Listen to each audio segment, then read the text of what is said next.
Mehdi Hasan, the president said 2 days ago, the government's not in the shipping business. We shouldn't be involved in procuring things. We don't need to be directing factories to make the masks and the respirators and all the gear that we need. We've heard from hospitals to say they're on their last few dozen swabs in some cases. We've heard from the VA yesterday saying they don't have enough testing for people available. We've heard from doctors who are saying they're reusing masks. This business about the government being in competition with states and every man for himself poses a few problems, including that in which states will buy everything that's on the market for the most money that they can pay for it so that they've got it. So we're not going to get accurate and efficient distribution of this. This is just not the way this should be running.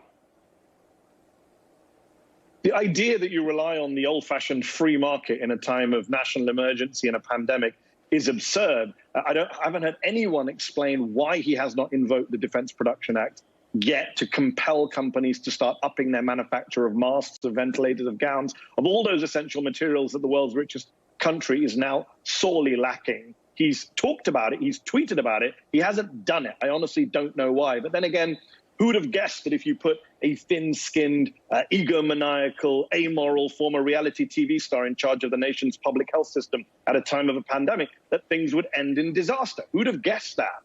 And, you know, Ali, the coronavirus is a natural disaster. It's not man-made.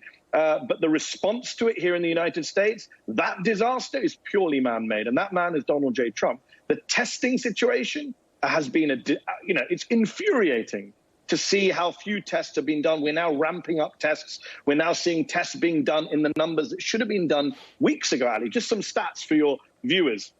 At the beginning of March, the United States had tested 1,000 people. Then it went up to 10,000 people in mid-March. Now we've reached more than 100,000 tests.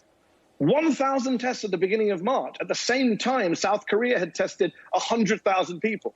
South Korea and the United States got their first COVID-19 case on the same day back in January. The difference is the South Korean government, Ali, took action, got its private sector to start making stuff, start testing. The United States was led by Donald Trump, who told us it was a small problem. It would go away soon. It was totally under control. It was one guy from China. It would miraculously disappear. The warm weather would get rid of it. It was mild. It was the equivalent of the flu. It was completely shut down. And that was the stuff he was saying in public.